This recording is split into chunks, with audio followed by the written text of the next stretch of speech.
Salut la machine et j'espère que tu es au top. Dans cette vidéo, je veux vraiment t'expliquer de manière un peu plus intuitive la formule qui te permet de mesurer un niveau sonore en décibels. Parce que tu vas l'appliquer plein de fois. Alors au lieu de l'appliquer bêtement, tu vas voir que même la construction elle est vraiment très intéressante. Allez, on est parti.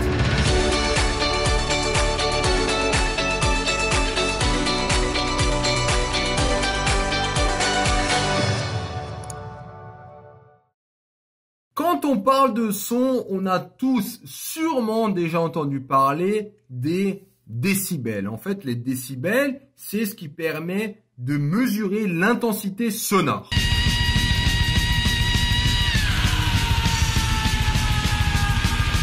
Voilà un magnifique exemple. Alors, ça a été inventé entre guillemets par qui? Par Graham Bell, donc ça vient de là. Le nom, il lui a été dédié parce qu'il en a fait son combat, hein, le son. Apparemment, il avait des gens, ses parents, de sa famille qui entendaient mal. Bon, bref, s'en fout. Donc, le but de cette vidéo, c'est quoi? C'est d'au lieu d'apprendre bêtement que le niveau sonore en décibels est égal à cette formule, je veux juste que tu comprennes comment interpréter. Et tu vas vraiment comprendre d'où vient cette formule. Hein. Le truc qui paraît bizarre, c'est 10 fois log de I sur I0. Alors bon, très rapidement... Au niveau, donc les unités, comme dit là, c'est décibels. Et tu vas voir que I, c'est une intensité sonore. Alors, si ça ne te parle pas trop, pourquoi on parle d'intensité sonore, tu vas voir, je vais te l'introduire. Alors, son et intensité, quel est le lien? Quel est le lien? Alors, déjà, il faut comprendre que le son, il se propage dans un milieu. Donc, c'est bien une onde mécanique déjà, hein, parce qu'il faut un milieu, mécanique milieu. Et dans notre cas, c'est dans l'air, par vibration. Par exemple, si tu regardes un haut-parleur, tu vas voir que ça fait boum, boum, boum. Les basses, ça fait vraiment comme ça. Donc, on sent déjà qu'il y a ce mouvement comme ça. Tac, tac, tac. C'est pas comme une vague où il y a un mouvement vers le haut. Non, c'est vraiment un mouvement comme ça, de côté. C'est bien ce qu'on appelle une onde longitudinale. Parce que là, si le mouvement, il est comme ça, et le sens de déplacement, il est comme ça. Donc, on a sens de déplacement et perturbation qui sont les mêmes. Donc, on a bien une onde longitudinale, à pas confondre avec l'onde transversale. En plus de ça, et c'est ça où ça devient intéressant, c'est que le son transmet de l'énergie. Donc, c'est une onde progressive, hein, où il y a transmission d'énergie. Comment on voit ça? Tu fais un test, hein, c'est tu prends un haut-parleur, tu fous un micro au bout, et tu vas remarquer donc que l'émetteur, le haut-parleur, va bien envoyer un signal au récepteur. Et cette énergie que reçoit donc ce signal, hein, ça va être une énergie sous forme de puissance. Parce qu'elle va se mesurer de la manière suivante. Là, tu as des vibrations qui vont venir. Et lui, c'est un récepteur parce qu'il est capable de détecter ces vibrations. Donc, la puissance de ces vibrations, si tu veux, divisée par la surface. Donc, tu t'imagines que là, comment lui va dire si ce son est fort ou pas, ou s'il est chargé, s'il a beaucoup d'énergie ou pas. Donc, il va regarder un peu par petit bout de son micro quelle intensité, quelle puissance il reçoit ici. Plus c'est fort, plus la puissance elle va augmenter, tu vois, par rapport à la surface, plus l'intensité sera grande. Alors, une puissance, c'est en watts. Une surface, c'est des mètres carrés, hein, ça fois ça. Et l'intensité, du coup, tu peux dire, tiens, c'est des watts par mètre carré. On peut aussi parler d'ampères. Donc, I, hein, c'est ampères aussi. Sinon, c'est des watts par mètre carré. Ça va très bien. Donc, on voit déjà que cette idée d'énergie, de puissance, c'est parce qu'il y a bien un son qui se transmet ici. Micro, c'est un récepteur, mais quel est notre récepteur naturel? C'est tout simplement l'oreille. Et l'oreille, selon les intensités qu'on reçoit, on va entendre différentes choses. Alors, la première question, c'est à partir de quelle intensité on entend quelque chose. Et je suis certain que tu as déjà eu ce cas, c'est les moustiques. En été, quand il fait bien chaud et que tu as un moustique qui te tourne autour, donc tu allumes la lumière et tu commences à le chercher et tu l'entends, et d'un coup tu l'entends plus. C'est juste que lui, son intensité, c'est très proche de notre I0. Si tu veux, c'est notre intensité de référence. Donc c'est 10 puissance moins 12 watts par mètre carré. En dessous de ça, on n'entend pas. Quand c'est au-dessus, on entend. Donc lui, il flirte vraiment sur cette ligne. C'est pour ça que des fois on l'entend, des fois on l'entend pas. Donc ça, c'est le son le plus faible. Et alors les sons les plus forts, on a la fameuse fusée. Donc, ça va de l'ordre de 10 puissance moins 12 à 10 puissance 0. 10 puissance 0, c'est aussi égal à 1. N'importe quelle puissance 0, c'est 1. Donc, ça, pourquoi je m'amuse à te dire ça? C'est que ça, c'est le minimum, ça, c'est le maximum. Donc, c'est pas le maximum, c'est juste qu'après, ça devient peut-être dangereux. Hein, et tu peux même en mourir. Donc, juste que tu comprennes maintenant. Mets un peu les choses. 10 puissance moins 12, c'est 0,0000, bref, 11 0, 1. Et ça, c'est 1. Donc, t'imagines là, c'est quoi? 1 million, c'est 10 puissance 6. Bref, il y a 1000 millions de différences. Ouais. Donc, c'est juste, même plus en fait. 1 million d'un million. Donc, c'est juste gigantesque comme différence. Alors, représenter ça sur une règle, ça n'aurait aucun sens. Et c'est là qu'un super outil qui va intervenir, c'est les logarithmes. Alors, laisse-moi t'expliquer très simplement l'idée du logarithme. L'idée du logarithme, c'est le suivant. Là, j'ai une règle. Je te dis, j'arriverai pas à mettre tout ça sur une règle. Donc, au lieu de mettre 10 puissance moins 12 et de tracer une vraie règle, ce que je vais faire, je vais graduer, mais ça ne sera pas l'unité quand tu avances, mais ça sera x 10. Tu vois, 10 puissance moins 12 x 10, j'ai bien 10 puissance moins 11. X 10, j'ai 10 puissance 10, etc., etc. Donc là, au bout d'un moment, j'arrive à 10 puissance 0, qui est aussi égal à 1. Ça, c'est bien les intensités. OK.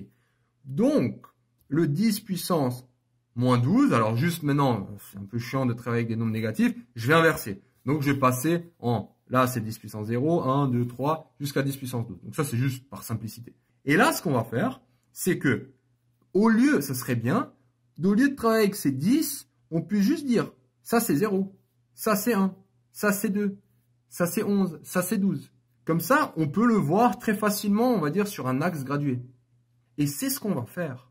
Le logarithme, en fait, si moi, j'ai envie d'accéder à ce petit 0, à ce petit 1, à ce petit 2, 11, 12, j'applique le logarithme. C'est une base 10, en fait, ce logarithme.